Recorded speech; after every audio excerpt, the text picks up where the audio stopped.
राम मंडळी, स्वागत आहे तुमचं आता आपल्या पुन्हा एकदा नवीन ब्लॉगमध्ये. तर आज आपण चालू आहे अष्टविनायक दर्शनासाठी. तर आम्ही निघतोय आणि आमचं निघायचं ठिकाण आहे श्री क्षेत्र कपिलधारा तीर्थ कावणे, तालुका इगतपुरी, जिल्हा नाशिक. इकडनं आम्ही अष्टविनायकाला निघतोय. आता या ट्रिपमध्ये आपल्याला किती खर्च येणार आहे आणि आपण कुठे कुठे जातो आहे, कोणत्या मार्गाने जातो आहे, काही आम्ही तुम्हाला दाखवणार आहे. तर आपण जर्नी सुरू करूया आमच्यासोबत, चला. तर वाजले सकाळचे 6 आणि आम्ही आमच्या जर्नीला सुरुवात करतो आहे. ही बाहेर आमची गाडी उभी आहे, सध्या दिसणार नाही, थोडा अंधार आहे. हाय रोहित, काय म्हणतो? काय नाही, आपण अष्टविनायकला चालेल का? अष्टविनायक एकदा रोहित सकाळी सकाळी खोबरं खाऊन सुरुवात करतोय. हा आला आमचा नारू दादा, टायमिंगवर टप्पा देणारा नारू दादा. हा आज आमच्यासोबत आला नाही, पण याला आम्ही निश्चितच मिस करणार नाही अजिबात थोडंसुद्धा, कारण उडाले ते कावळे राहिले ते मावळे. हां, सर्व घेतलं सर्व घेतलंय. अजून काय राहिलं दादा? ब्लॉग चालू आहे का आपला? हां हां, आलाय सचिन दादा. इकडे मयूर दादा आता अंधारात काही दिसत नाही. चला तर सुरुवात करूया आपण.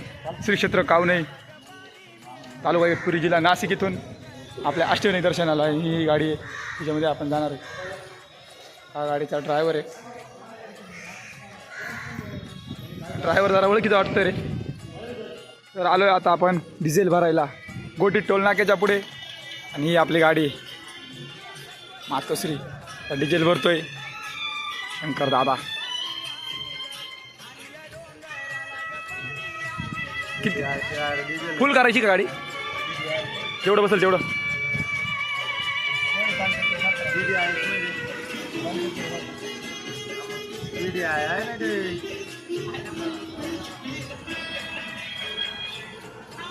बघू आपण आता किती डिझेल बसतं गाडीमध्ये.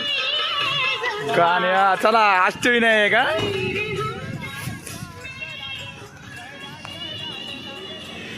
हे आपलं रॉकेट.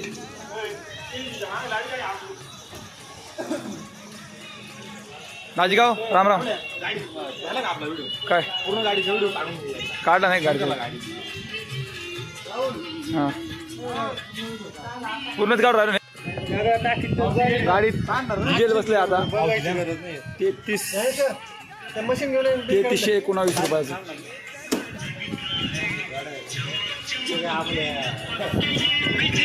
हा गाडीचा इंटेरियर गाणे बिणे लावून महाराष्ट्र दादा मयूर दादा. त्याला अष्टविनायक जाऊनच जाऊ. आपण मुंबई आग्रा नॅशनल हायवेवरती झालं, NH3 वरती. रस्त्याची गाड्यां झाली की खड्ड्यात रस्ते, रस्त्याला खड्डे, हेच कळून राहिलं. हा इगतपुरी जवळ मुंबई आग्रा हायवे, या रस्त्याची अशी अवस्था. काय करते सरकार? लाडका भाऊ लाडका बहीण योजना काढते आणि अशी रस्त्याची गाळण होऊन देते. कोण या रस्त्यांवर खर्च करतो? आणि विशेष म्हणजे इथून 2 किलोमीटर अंतर मागे टोल नाका आहे. तिथे लोक पैसे भरत आहेत टोलचे, त्यानंतर या रस्त्याने जायचे आपल्याला.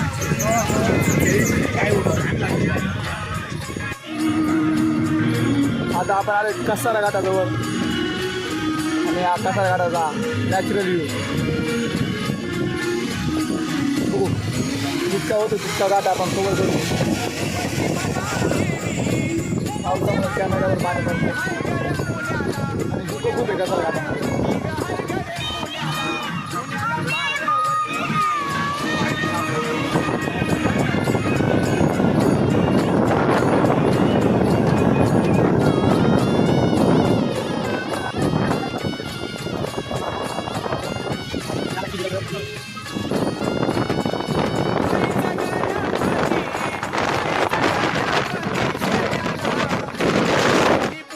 आपण आलो आता शहापूरला. हा उड्डाणपूल, उड्डाणपुलाच्या खालून हा जो रस्ता तो या रस्त्याने. जर तुम्ही नाशिकवरून येणार असाल तर तुम्ही या रस्त्याने जाऊ शकता. उड्डाणपुलाला नाव नाही दिलं आता, माहीत नाही.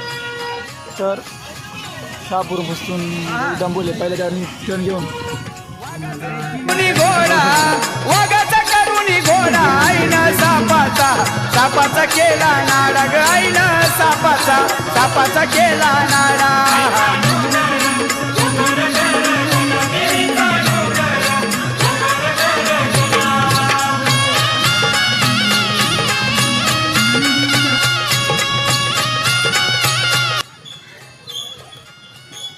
मंडळी आपण थांबलो इथं नाश्ता करायला कळंबे गावामध्ये आणि सर्वांसाठी वडापाव सांगितला आहे. त्यानंतर बघू अजून काय नाश्ता येतो. नंतर त्यांचे संपले का रे?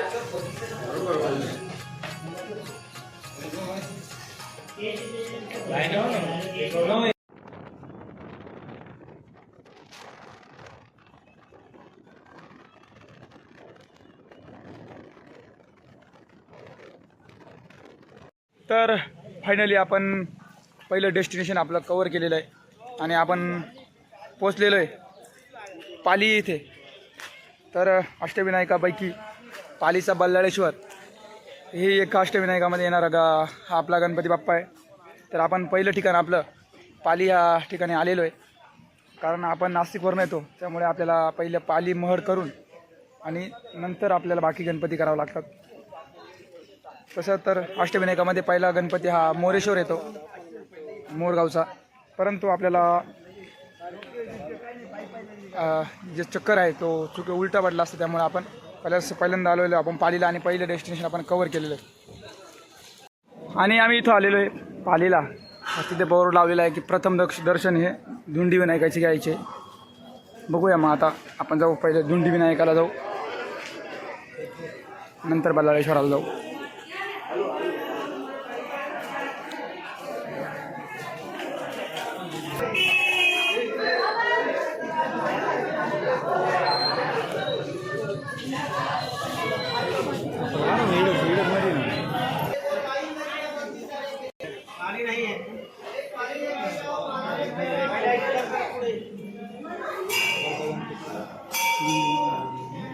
धुंडी विनायक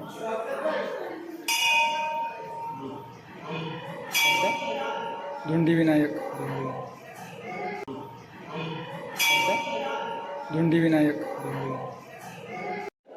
हां त्यांचा फोटोशूट चालू आहे फुल टू साऊथ इंडियन स्टाईलमध्ये. आणि आपण चालू आहे आता पालीच्या श्री बल्लाळेश्वराला. आम्ही मंदिरात माहिती वाचली आणि बल्लाळेश्वर म्हणजे बल्लाळाचा ईश्वर म्हणून या गणपतीचं नाव बल्लाळेश्वर पडलेले.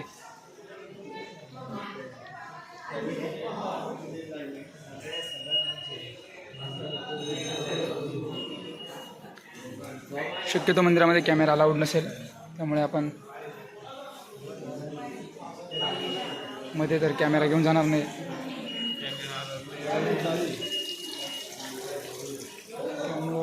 बाहेरूनच आपण बंद करणार आहे. पण मंदिर अशा प्रकारे एंट्री आहे.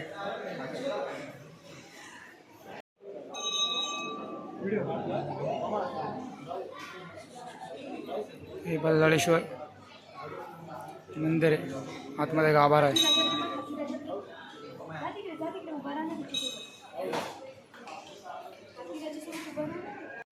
आणि आता दुपारचा 1 वाजलेला आहे जवळजवळ. आम्ही सकाळी 9 वाजता तिथं नाश्ता केला होता आणि आता जेवणाची पण वेळ झालेली. तर आम्ही असं ठरवलं आहे इथं बल्लाळेश्वर देवस्थानचा त्या ट्रस्टचा स्वतःचा प्रसादालय आहे.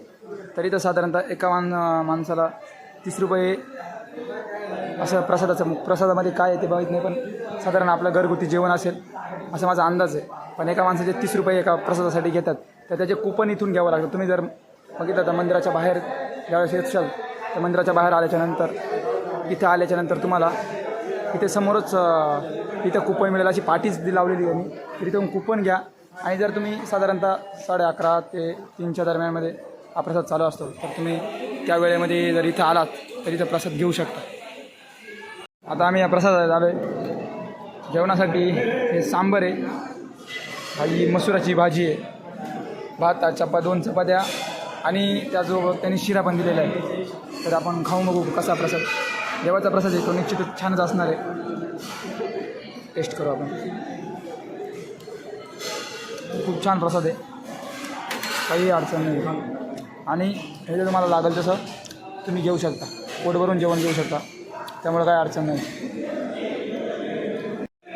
तर आपण पहिले पालीला गेलो, त्यानंतर आपण दुसरा गणपती हा महडचा वरद विनायक या गणपतीला आपण आता महडमध्ये आलेलो आहे. आणि आता दुसरा गणपती आपला अशा प्रकारे इथं झालेला आहे. तरी आता टाईम झालेला आहे 2:45च्या आसपास काय टाईम झालेला आहे. बघू आपण आता आपल्याला कुठं कुठं जाता येतं, अजून कवर होत आहे. आता नेक्स्ट डेस्टिनेशन तर आपलं थेऊरचा चिंतामणी हा आपलं पुढचं डेस्टिनेशन आहे. आणि मध्ये जर जाताना आपण लोणावळा मार्गे जर गेलो तर एकविरासुद्धा आपल्याला लागू शकतो. हा एकविरा, तर आपण एकविरीला जाण्याचा प्रयत्न करू जर त्या रस्त्याने गेलो तर. नाहीतर आपण चिंतामणी थेऊरला आपण तिकडे मुक्कामाचं नियोजन करू असं मला असं वाटतं. आणि आजचा दिवस आपला प्रवास संपेल. तर बघू आता कसं होतं आहे, किती वेळ आता अंतर उरकते. आणि आम्ही जो रूट घेतला आहे तो नाशिकवरनं घेतलेला आहे. त्यामुळे तुम्ही जो रोड घ्याल तर तुमच्या हिशोबाने तुमच्या आपण नाशिकवरतून कोणी येणार असेल तर ह्या रूटने गेलं तर अत्यंत चांगलं राहील. आणि ज्यांना रायगड बघायची इच्छा असेल मग ते पहिला इकडे महडचा गणपती करून पुन्हा खाली पालीला जाऊन आणि तिकडने रायगडला जाऊ शकतात.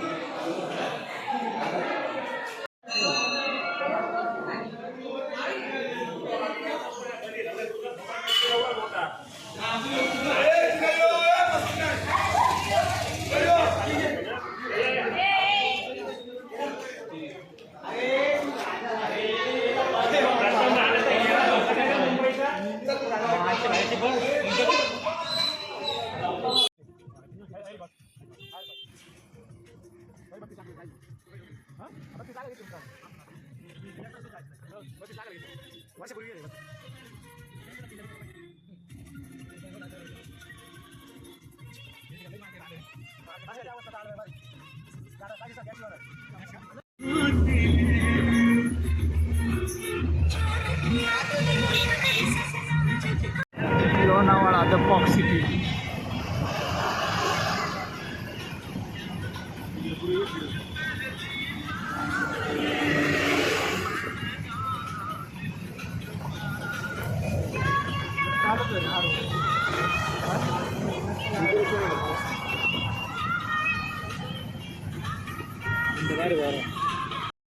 तर मडवरतून आम्ही जेव्हा निघालो तेव्हा आम्हाला कळून गेलं की थेऊरच्या गणपतीला पुण्यामध्ये जायला आपल्याला एकच मार्ग आहे आणि तो म्हणजे लोणावळा मार्गे. तर रस्त्यामध्ये कारला येत होता आम्ही पूर्ण प्लॅन चेंज करून कारल्याला एकवीर आईच्या दर्शनाला आलेलो आहे. चला माझ्या मागं गँग आमची. तर आपण चाललो आहे आता कारल्याच्या आईला. खूपच पायऱ्या इथं चढायला.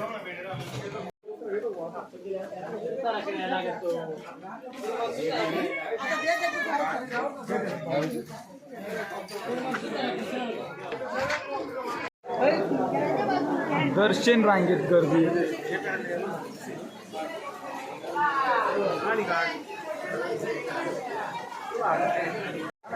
आणि आता चालू आहे आमचं फोटो सेक्शन. दादाने दिली पोच.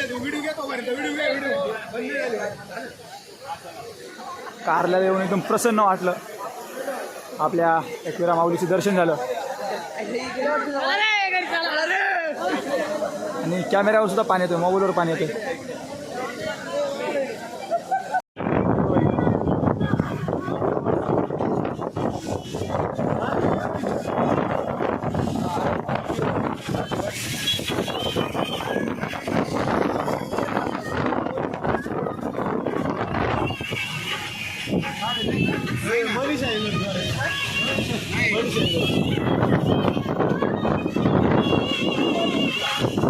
माऊलींनी आम्हाला बोलवलं आणि आम्ही माऊलींच्या दर्शनाला आलो.